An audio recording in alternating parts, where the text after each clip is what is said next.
Nous allons rêver, ça c'est sûr. Sommes-nous seuls dans l'univers? Existe-t-il les petits hommes verts? La vie est-elle ailleurs, sous d'autres formes? Où en sommes-nous de nos communications vers l'espace? A-t-on un jour reçu une réponse? Nous dit-on tout? Qu'est-ce qu'on nous cache? Houston, on a des copains dans l'univers? On vous attend sur Twitter, #M comme M. RMC, M comme Maïtena. Une question qui est vieille comme l'Antiquité et peut-être même au-delà. Est-ce que nous sommes seuls dans l'univers ou pas ? Théoriquement, il n'y a rien qui nous empêche d'imaginer qu'il y a d'autres planètes habitées avec d'autres formes de vie. Nous ici, ça fait quoi? 1 million d'années qu'on a inventé l'outil, une centaine d'années qu'on s'est volé et quelques décennies qu'on s'est fabriqué des ordinateurs. Imaginez la technologie dont dispose une civilisation qui existe depuis des millions d'années. Un objet non identifié repéré par un radar, une collision aérienne évitée de justesse. Je ne sais pas ce que c'était. Le cours de l'histoire humaine vient de changer aujourd'hui. Le vaisseau semble s'immobiliser au-dessus de Johannesburg. Dites-moi, selon vous, quel genre de connaissances les Martiens nous enseigneront, professeur? Bien des choses sur Mars, Nathalie, j'espère. Maïtena Birabin. Ça y est, on est déjà parti très très loin. Bonjour Alain Doresundiram, merci d'être avec nous. Vous êtes astronome, planétologue, astronome on dit hein? Oui, astronome. Astronome, pas astronome. Astronome et planétologue à l'Observatoire de Paris. Alors pourquoi, si vous êtes à l'Observatoire de Paris, c'est que depuis toujours, l'ailleurs vous fascine. Pourquoi est-ce que ça nous fascine, le ciel, les étoiles ? Eh bien, c'est vrai qu'on me demande souvent cette question et eh bien moi ça m'est venu quand j'étais petit à l'école primaire et ce qui m'a fasciné, c'est surtout la part de rêve. Imaginer ces mondes lointains à des distances incroyables, imaginer comment ils sont, de quoi ils sont peuplés justement ou quelle forme ils ont. Ça me fascinait et c'est que bien plus tard que l'intérêt pour la physique et les maths m'est venu. Mais au départ, c'était la part de rêve. Et on est d'accord que vous êtes suffisamment petit pour ne pas avoir vu d'épisodes de science-fiction. Donc c'est naturellement le ciel qui vous envoie ça. Naturellement. Ouais, c'est naturellement le ciel, l'inconnu, le mystère. Philippe Hénarejos, bonjour. Bonjour. Vous êtes rédacteur en chef du magazine Ciel et Espace. Vous aussi, vous partagez cette attirance, cette fascination pour cet inconnu, pour ce mystère? Oui, absolument. Je suis journaliste, non pas chercheur, mais si j'avais pu, je crois que je l'aurais été. Ah oui. Et j'étais tout jeune, je suis tombé dedans étant petit dans l'émission Apollo. C'était pas très loin, c'était le premier monde qu'on a exploré, que des hommes sont allés voir. Oui. Et je suis né la plus ancienne émission télé dont je me souviens, c'est les hommes qui marchaient sur la Lune. Bien sûr, les images étaient en noir et blanc, et on était absolument fascinés. C'était au journal de midi, je m'en souviens exactement aussi. Racontez-nous le paradoxe de Enrico Fermi. Alors, simplement. Directement, allez, allons-y. Ça vient d'une question simple, c'est où sont les extraterrestres? S'il y en a, où sont-ils? Il est physicien. Hein, Enrico Fermi, c'était un physicien qui est prix Nobel de physique. Et dans les années, je veux pas dire de bêtises, mais dans les années 60, me semble-t-il, peut-être même la fin des années 50, il se pose cette question avec certains de ses collègues aux États-Unis. Puisque la question se pose, il y a peut-être à l'époque une vague soucoupiste, vous savez, des gens qui observent des vagues d'observation de soucoupes volantes, on les appelle comme ça. Génial. Donc la question se pose, est-ce qu'il y a quelqu'un là-haut, est-ce qu'il y a quelqu'un ailleurs dans l'univers?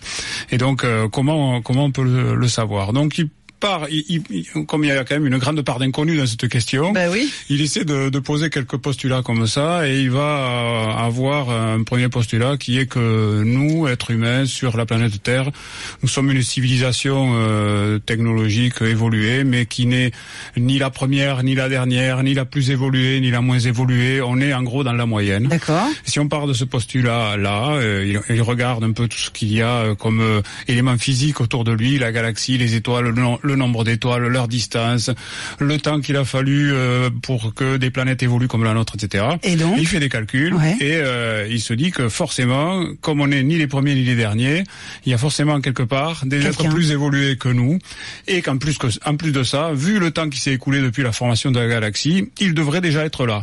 Or, Ils sont pas là. Donc ils n'existent pas. Voilà. On postule qu'on n'est pas les premiers, mais du coup ils ne sont pas là. Je vous rappelle qu'on parle pas de quelqu'un qui aurait fumé un pétard, hein. On parle d'un des plus grands physiciens qui a reçu un prix Nobel. Xavier Passot est avec nous au 32-16. Bonjour Xavier. Bonjour. Merci d'être là. Vous n'êtes pas sous-coupiste, vous, hein, c'est ça? Alors, ça, il faut savoir vraiment qu'est-ce que c'est qu'un sous-coupiste. Il y aura déjà un grand débat là-dessus.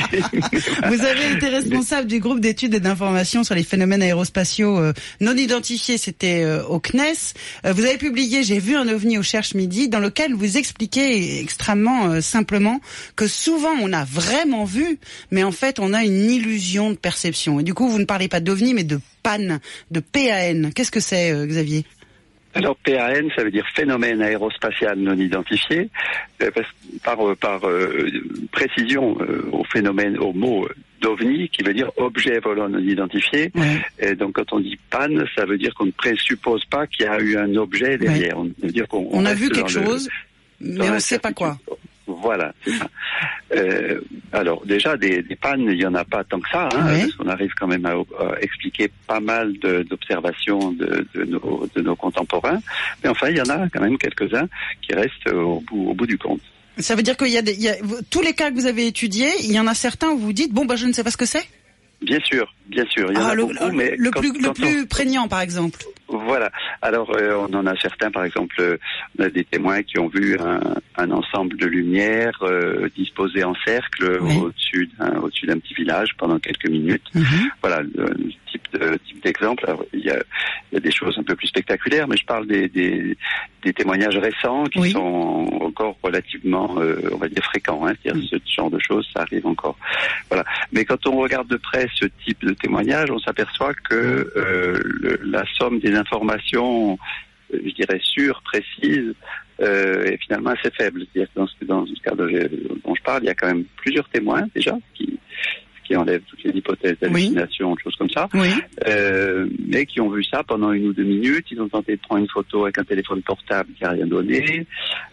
Donc on est quand même sur quelque chose de très fragile en tant que témoignage. Et donc le scientifique ne peut pas s'appuyer là-dessus pour vraiment ne serait-ce que prouver qu'il s'est passé vraiment quelque chose. Ou qu'il ne s'est rien passé. Dites-moi, Xavier Passot, est-ce que ça existe dans le monde entier, ce groupe d'études d'information sur les phénomènes aérospatiaux non identifiés? Alors le GEPAN est une spécificité qui est restée mondiale pendant longtemps. Oui.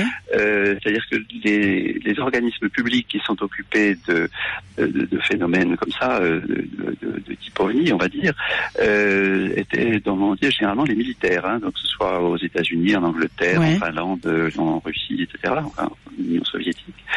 Et par contre, l'originalité, c'est la création de services comme ça en France par un institut public civil. C'est ça, d'accord. Voilà.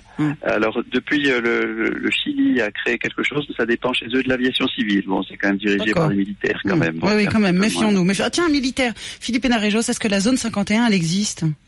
Alors là, je ne sais rien. Vous savez, le truc dans le désert, c'est dans le désert, hein, c'est ça, américain. C'est le FBI ou la CIA ou on ne sait pas qui. Il y a une base américaine là-bas. Après, est-ce que la zone 51 existe? C'est-à-dire, est-ce que il s'y passe des choses si étranges que ça? Alain, vous avez une idée, vous? Vous y êtes allé? Vous devriez connaître. Vous êtes astronome, planétologue. J'ai surtout vu dans les films de science-fiction, les séries. Mais on vous a déjà invité aux États-Unis. Vous avez déjà vu d'autres collègues à vous? Vous en parlez? On ne parle pas absolument pas de ces théories du complot. Hein.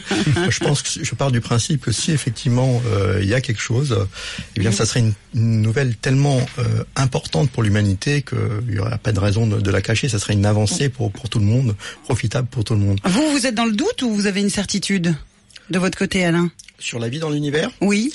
C'est une certitude, mais je vous l'explique autrement, tout simplement sur la base des statistiques. Hein. Donc le Soleil est une étoile, la plus proche de nous. On a 8 planètes autour du Soleil. La Terre est l'une d'entre elles. Elle est à la bonne distance de cette étoile. Et des étoiles comme le Soleil, il y en a des milliards. 100 milliards dans notre galaxie. 100 milliards, vous imaginez ce chiffre? Et des galaxies comme la nôtre s'appelle la Voie lactée, des galaxies comme la nôtre, il y en a aussi 100 milliards dans l'univers. Comment imaginer? On a du mal à imaginer ce chiffre. Ça milliard. fait quelque chose physiquement quand vous dites ça. Voilà. Je sais pas, c'est comme moi ou pas? Moi, ça fait quelque chose physiquement. C'est abyssal, c'est inimaginable. C'est gigantesque, c'est effrayant. Quand je vais dans les écoles, je leur parle de ces chiffres-là. Je leur dis, les enfants, 1 milliard. Vous savez que ce que ça représente? Eh bien, si vous commencez maintenant à compter de 1 jusqu'à 1 milliard, combien de temps ça va prendre? Eh bien, ils réfléchissent. Ils disent, un jour, peut-être jusqu'à la fin de la soirée, jusqu'au dîner, un mois, non, il faut 32 ans pour compter de 1 jusqu'à 1 milliard. C'est un chiffre énorme. Et là, je vous parle de centaines de milliards. Exactement. Il serait présomptueux de penser que nous soyons seuls dans l'univers. Alors, c'est merveilleux, ça nous permet de rêver. Eric est avec nous au 32-16. Vous restez avec nous, Xavier Passot, vous restez là, même si vous n'êtes pas vraiment sous-coupiste, on vous garde. Eric nous appelle d'Abbas. Salut, Eric. Salut, Maïtena. Ça va bien? Bien, et vous? Oui, très très bien, très très bien. Vous y croyez, vous, Eric, aux sous-coupes et aux petits hommes et à la vie ailleurs? Ah, c'est deux choses qui sont bien distinctes pour moi. Absolument. La vie ailleurs, ça c'est une certitude. Ouais. Si on commence à trouver des acides aminés sur Mars, oui, ça prouve que la vie existe ailleurs. La vie en tant que telle. Oui. Maintenant, savoir s'il existe une intelligence une intelligence extraterrestre, c'est une autre question. Alors la vie, oui, l'intelligence peut-être pas. Peut-être pas, et si elle existe, de toute façon, elle a peut-être pas intérêt à se montrer. Ouais.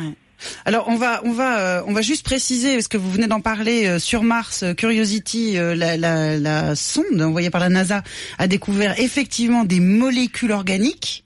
Donc elle date de 3 milliards d'années, mais enfin c'est de la vie, quoi, effectivement. Oui, non, c'est pas vraiment de la vie, c'est ça C'est pas tout à fait de la vie. Ce sont les briques élémentaires que l'on retrouve dans le vivant. Oh vous pinaillez, Philippe. Non, je pinaille pas, parce que comment passe-t-on de l'inerte au vivant? On a un bel exemple qu'on peut étudier, c'est ici, la vie sur Terre. Oui. Personne ne le sait encore. Non. Donc il y a une magie à ce moment-là qui fait qu'on passe de l'inerte, ces molécules organiques qui nous fascinent tous et qui sont nécessaires à la vie elle-même. Et ça, on ne sait toujours pas. J'adore cette discussion. Restez avec nous, Eric, restez, Xavier. On se retrouve dans un instant pour continuer de parler de l'intelligence et de la vie ailleurs dans la galaxie. RMC, M comme Maïtena. Sommes-nous seuls dans l'univers? Je crois qu'il y a dans l'univers des milliards de lieux, de planètes habitables et habitées. Les extraterrestres existent-ils? Et si oui, où sont-ils? À quoi ressemblent-ils? Il y a un alien dans la kitchenette qui prépare des bagels et du café. Tu voulais du thé? Non, je veux pas de thé. De quoi sont-ils faits? Sont-ils intelligents? E.T., si jamais il existe, est-ce qu'il y a des chances qu'on puisse entrer en communication avec lui? Maison, téléphone. Et si nous les rencontrions, quelles seraient les implications pour l'humanité? Si on pouvait prouver l'origine extraterrestre d'un ovni, c'est tout notre système de croyances qui s'en trouverait profondément modifié. Maïtena Birabin. Salut, c'est moi. C'est complètement out of space. Nous parlons de la vie et de l'intelligence qui sont peut-être dans l'univers, quelque part, avec lesquels nous essayons de communiquer. Mais pour l'instant, nous n'avons pas eu de réponse à téléphone maison. Alain Doresundiram est astronome et planétologue à l'Observatoire de Paris. Philippe Hénarejos est rédacteur en chef du magazine Ciel et Espace. Xavier Passot a longtemps travaillé à essayer de décrypter ce que les uns et les autres nous pouvons imaginer comme étant des ovnis qui n'en sont pas toujours, même si on voit vraiment quelque chose. Et Eric, qui nous appelle au 32-16 depuis les Landes, nous faisait très justement remarquer, Eric, la différence entre la vie et l'intelligence. Alors, on a entendu là il y a un instant Hubert Reeves, l'astrophysicien, qui disait: je crois qu'il y a dans l'univers des milliards de lieux, de planètes habitables et habitées. Philippe Hénarejos, qu'est-ce que vous en pensez? Est-ce que l'intelligence, pas la vie, l'intelligence, elle se trouve forcément quelque part ailleurs? Là, on est dans la conviction. Hubert Reeves dit « je crois ». Oui. On a pour l'instant pas les preuves matérielles pour pouvoir répondre à cette question. Mais on a quand même une conviction qui est assise sur tout un tas d'éléments que les astronomes ont assemblés au cours des décennies et des siècles qui se sont passés. C'est-à-dire qu'on a découvert qu'il y a beaucoup d'étoiles, des centaines de milliards d'étoiles, qu'autour de ces étoiles, ça c'est beaucoup plus récent, quelques décennies, il y a des planètes comme autour de notre étoile, le Soleil.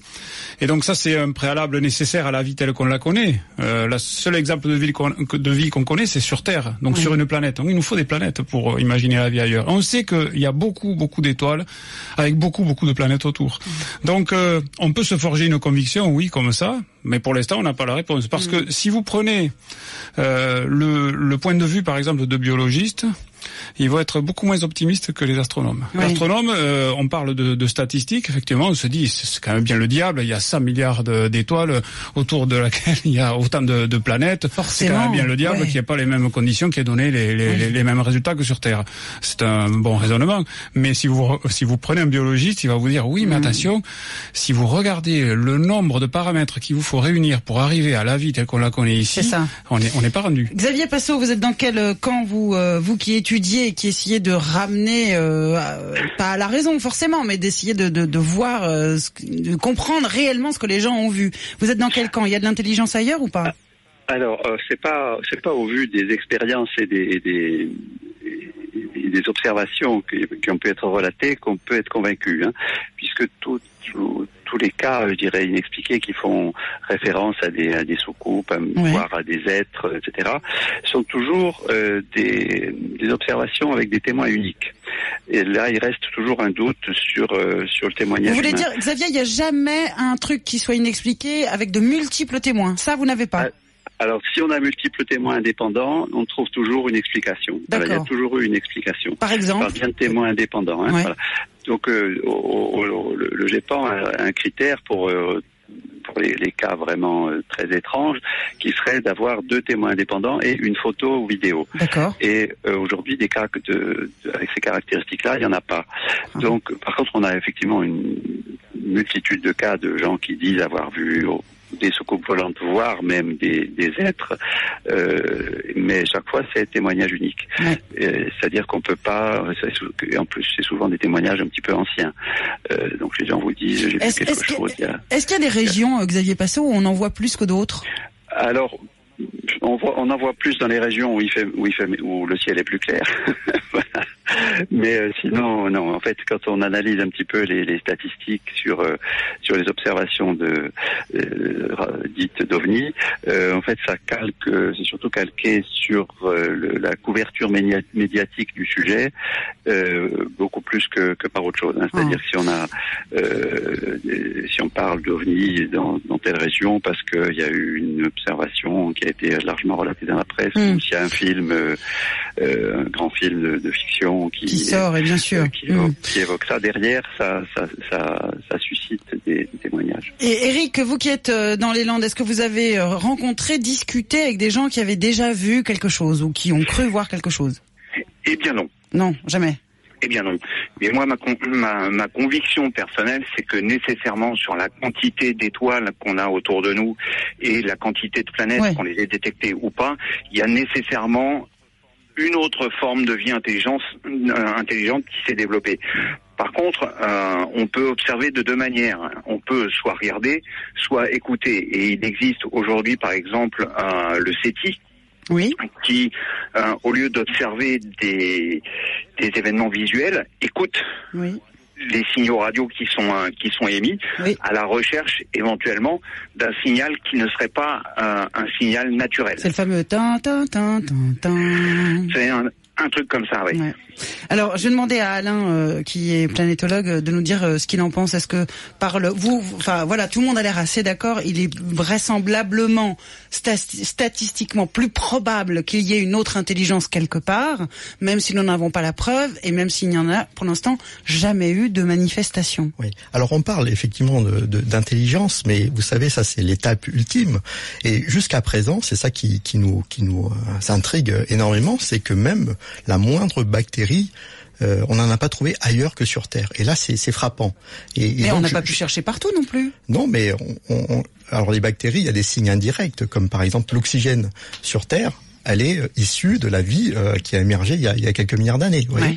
Donc, on essaie maintenant, l'étape maintenant, c'est avec ces 4000 planètes qu'on a découvertes en dehors de notre système solaire, c'est d'essayer de détecter ce qu'on appelle des biosignatures, qui seraient révélatrices d'une espèce de vie telle qu'on la connaît sur Terre, basée sur la chimie du carbone, avec de l'énergie, voilà.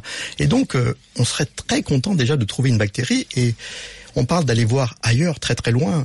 C'est encore pour l'instant très difficile, voire impossible, mais ça viendra. Mais plus près de nous, disons dans notre système solaire, il y a peut-être des endroits où il serait intéressant d'y aller. Et en premier lieu, Mars, effectivement. Oui. Parce que sur Mars, on a trouvé des traces d'écoulement d'eau dans le passé. Donc maintenant, Mars est absolument inhabitable à la surface, mais peut-être que dans le passé de Mars, il y a eu de l'eau, ça on est sûr, et peut-être qu'il y a eu aussi de la vie. On sait que c'est de l'eau, ça peut pas être un liquide. Non, c'est de l'eau. Oui, parce qu'on a eu des preuves vraiment très fortes que c'est de l'eau qui a coulé. Et donc qui dit eau dit possibilité de vie, et c'est pour ça qu'il y a des robots comme Curiosity en ce moment qui creusent à la recherche de traces de vie passée sur Mars. Et ça devrait venir dans les années qui viennent. On va parler aussi des Américains qui vont renforcer leurs recherches avec Donald Trump qui a décidé de la relancer. Nous avons un sous-coupiste avec nous au 32-16. C'est Nelson Montfort. Bonjour Nelson, je suis très heureuse de vous entendre.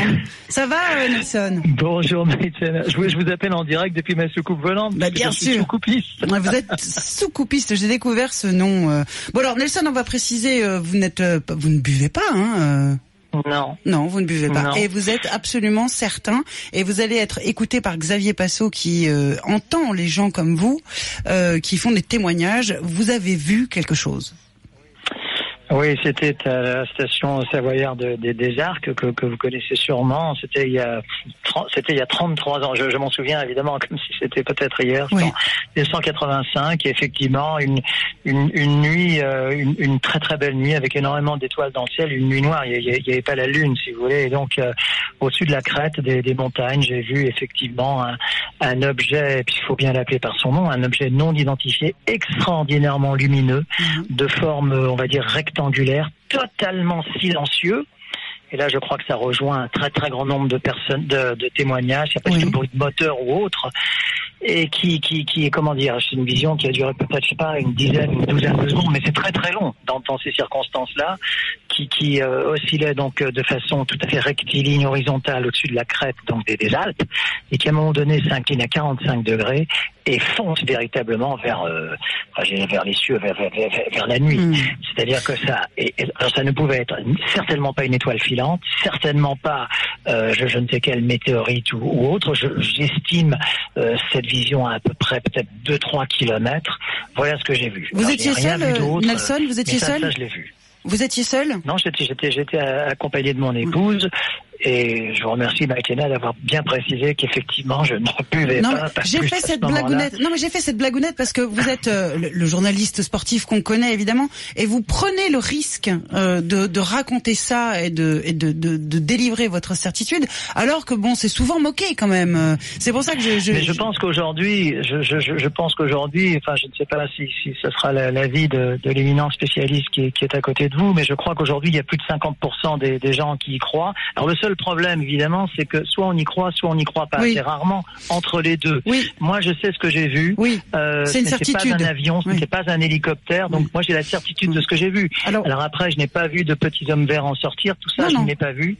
Mais, on va demander, Nelson, à Xavier Passot, qui lui, justement, étudie ces phénomènes-là. Et Xavier, vous avez déjà entendu ce récit-là que nous fait Nelson? Oui, alors, le témoignage de Nelson Montfort est relativement commun, on va dire. C'est-à-dire que des témoignages de ce type-là, il y en a effectivement des dizaines au Japon.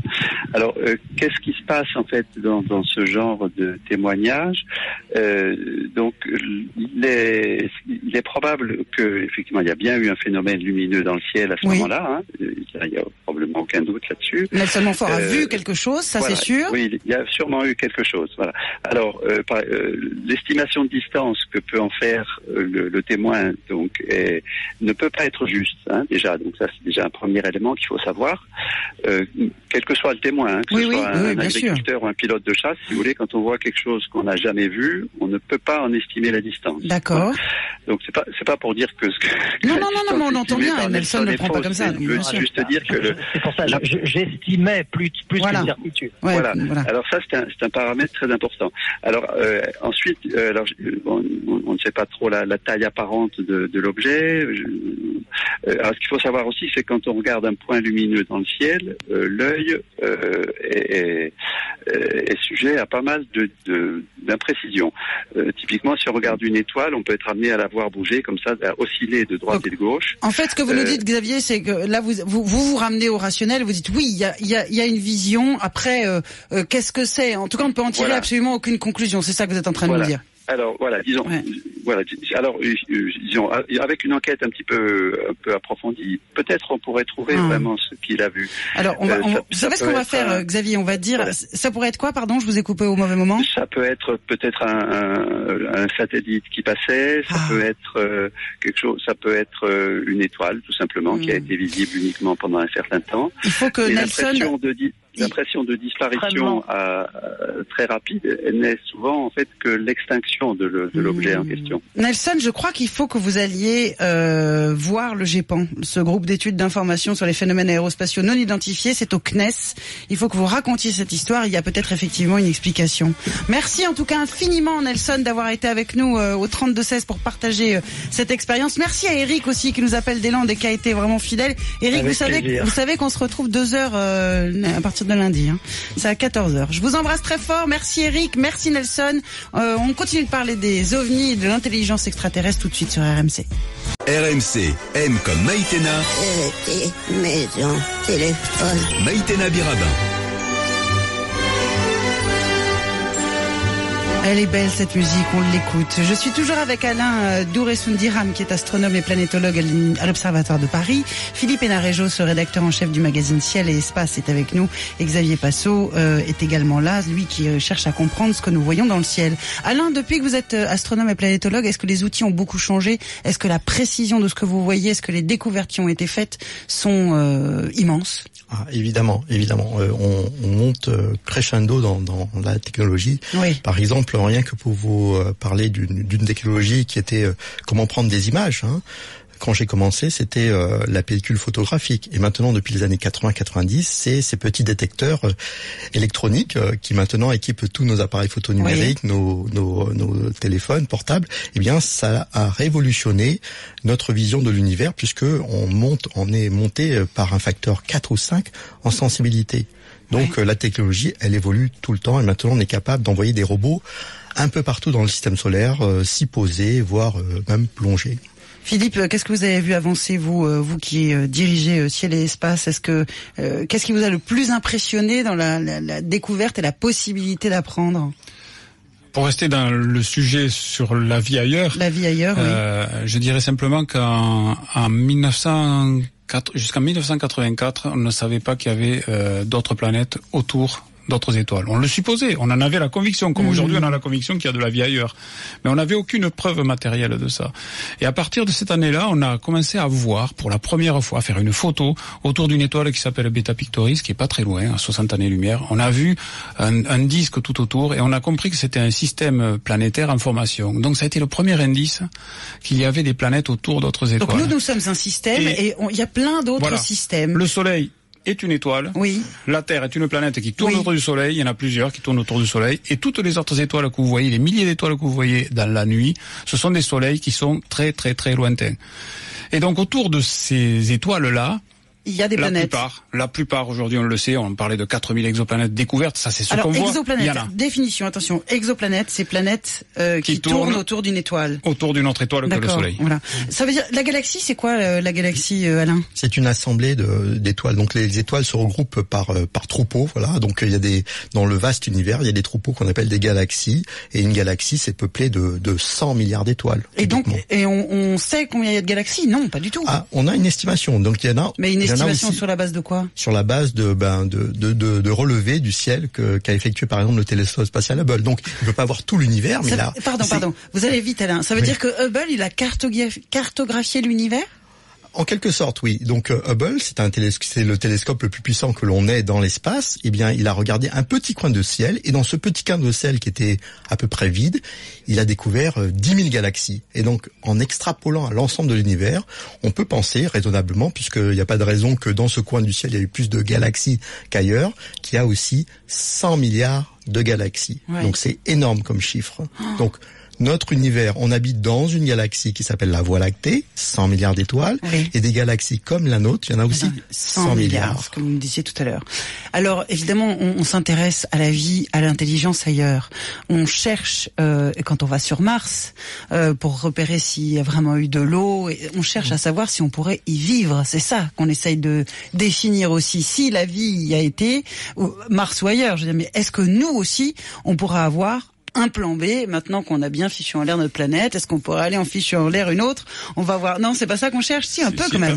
On se pose cette question, mais est-ce qu'il y a un plan B? Moi, je vous le dis tout de suite, il y en a pas. Il y en a pas. Moi, je suis catégorique. Vaut mieux essayer de préserver notre planète que de chercher un plan B. Alors, Franck Celsy est avec nous. Bonjour, Franck. Merci d'être là. Vous êtes chercheur au laboratoire d'astrophysique, du CNRS de Bordeaux. Et vous travaillez justement sur l'habitabilité des planètes. Alors, c'est quoi les critères pour habiter une planète? Alors oui, il faut peut-être préciser qu'effectivement le terme d'habitabilité ou d'habitable que nous astrophysiciens nous employons entre nous, il est quand même assez éloigné de ce que peut se représenter le grand public. Pour nous, globalement, quand on parle d'une exoplanète, donc une planète autour d'une autre étoile que le Soleil, qui est potentiellement habitable ou qui se trouve dans la zone habitable, ça veut simplement dire pour nous que ses dimensions et son insolation, c'est-à-dire la quantité d'énergie qu'elle reçoit de son étoile, sont compatibles avec la possibilité d'avoir de l'eau liquide à la surface. Mais s'il y a de l'eau liquide, il y a de la vie? Alors ça, on n'en sait rien du tout. C'est probable. Alors il y a plusieurs choses à dire. L'eau liquide est probablement un ingrédient nécessaire. Pardon Franck, excusez-moi juste, mais si l'eau n'est pas liquide, elle est quoi?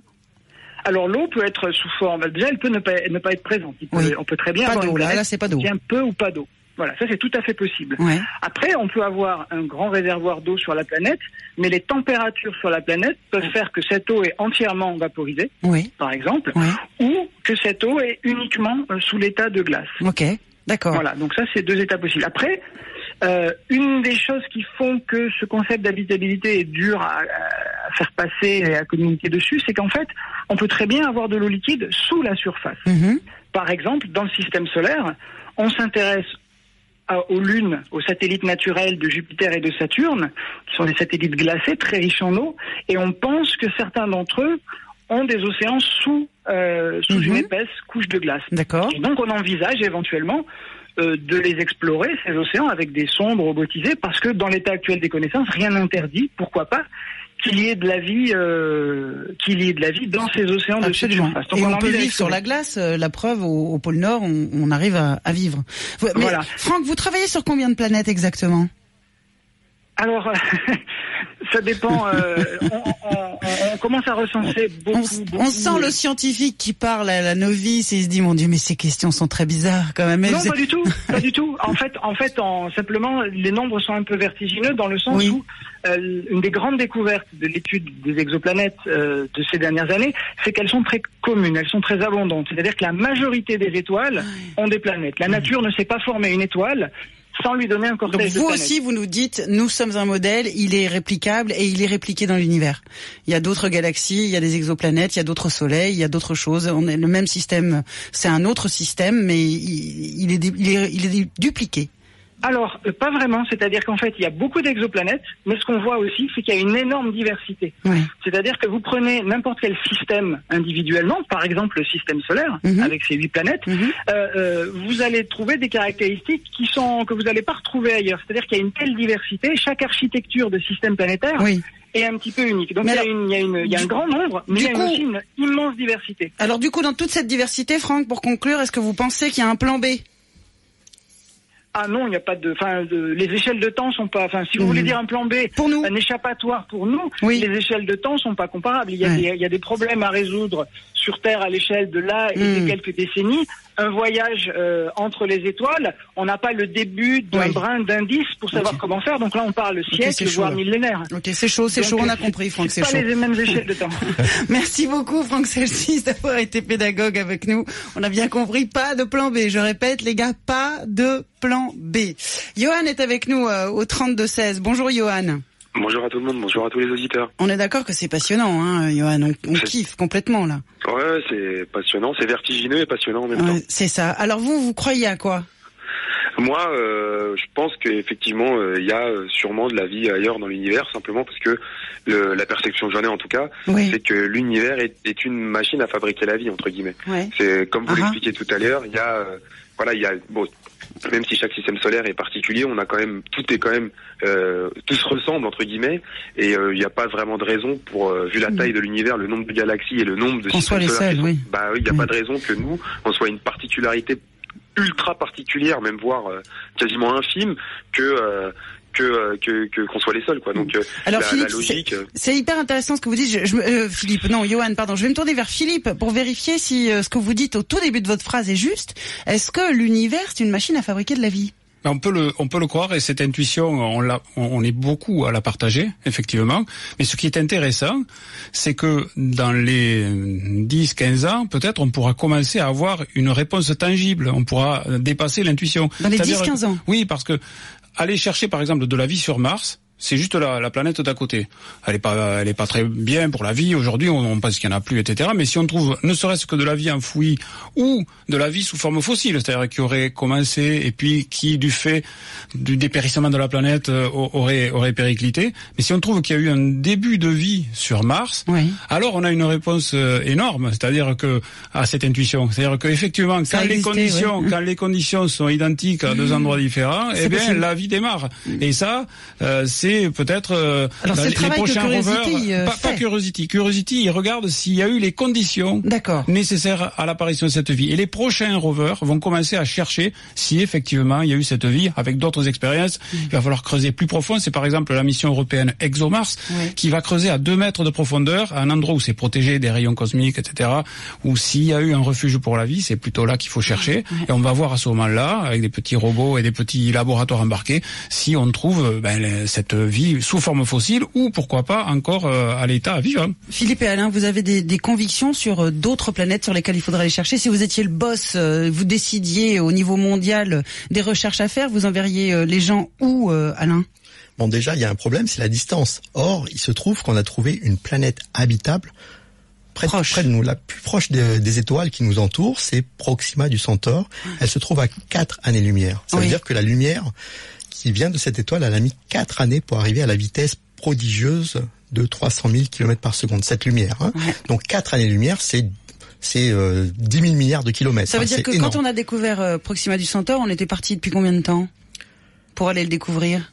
Alors, on l'a découverte.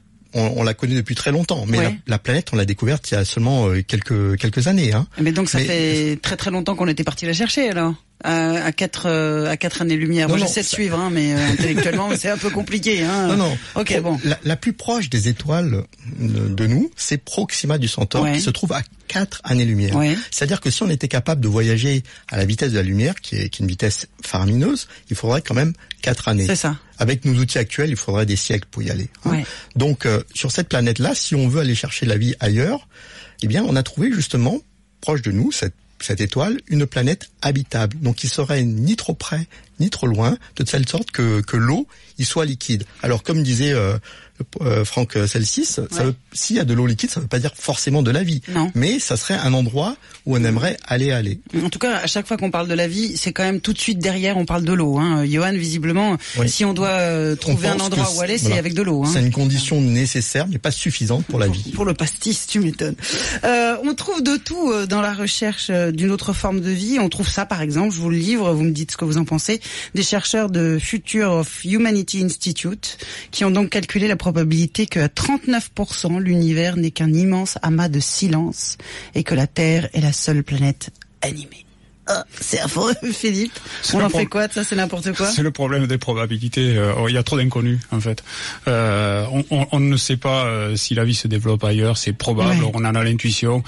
Si ça se trouve, il y a vraiment beaucoup de planètes où il y a de la vie. Il y a quelques planètes où il y a de la vie technologiquement évoluée. Ou peut-être que dans notre galaxie, on est tout seul. Après tout, il faut pas exclure cette possibilité-là. Peut-être qu'on est la première civilisation galactique et que les autres sont derrière nous. C'est possible. Et peut-être qu'on est la dernière aussi. Et peut-être qu'on est la dernière. Et il y a un problème de simultanéité aussi. Oui. C'est-à-dire que même s'il y a beaucoup de monde dans la galaxie, du fait des distances incroyables, pour communiquer quand on écoute en radio ou quand on observe avec des télescopes, il faut que ces civilisations vivent en même temps ou en décalé comme il faut. C'est-à-dire que si vous envoyez un message à quelqu'un qui se trouve à 100 années-lumière, vous envoyez le message, vous dites « hello ». Et il faut qu'il 100 revienne ans après. plus tard, le message arrive. Et après, il faut qu'il y ait quelqu'un à ce moment-là pour écouter et qui vous renvoie un message. Et est-ce que 200 ans plus tard, il y a toujours quelqu'un sur Terre? C'est ouf. On ne sait pas. Johan, est-ce que vous pensez qu'on va d'abord réussir à téléporter nos corps ou est-ce que vous pensez qu'on va découvrir l'intelligence ailleurs d'abord? Franchement, je pense qu'on fera ni l'un ni l'autre. Moi, il me semble que téléporter, c'est un rêve. Et je rejoins ce qui vient d'être dit. Je pense qu'il y a un problème d'échelle par rapport aux voyages intersidéraux, entre guillemets. Et donc, malheureusement, je pense que c'est très bien qu'on cherche et qu'on soit conscient que peut-être ailleurs, il y ait des possibilités de vie, mais rencontrer une autre vie intelligente, notamment à notre niveau à nous, c'est-à-dire qui est capable de comprendre comment ça fonctionne l'univers, ça, c'est vraiment une probabilité qui est... ça serait un concours de circonstances incroyable. Donc, on n'en sait rien, mais voilà, pour moi, je pense que ni téléporter, ni rencontrer. Donc on est un peu face à nous-mêmes et face à cette grandeur intersidérale. Voilà. Eh ben, Johan, il nous reste plus qu'à tomber amoureux, j'ai envie de vous dire. C'est ça qui nous reste. Merci infiniment, Johan, d'avoir été avec nous au 32-16. Merci également à vous, Philippe. On retrouve évidemment Ciel et Espace. Alain, je signale la sortie de votre livre chez Belin le 29 août. Ils ont marché sur la Lune. Vous qui êtes... comment? C'est le mien. Ah, c'est le vôtre. C'est Philippe. Ah, bah alors, Alain, il me regardait. Il me disait, c'est vous, Philippe, qui sortez ce livre? Ils ont marché sur la Lune. D'accord, c'est bien chez Belin. Absolument. Et c'est bien fin août. Oui. Et ben voilà, on va se revoir. Merci infiniment d'avoir été avec nous tous les deux. Dans un instant, je vais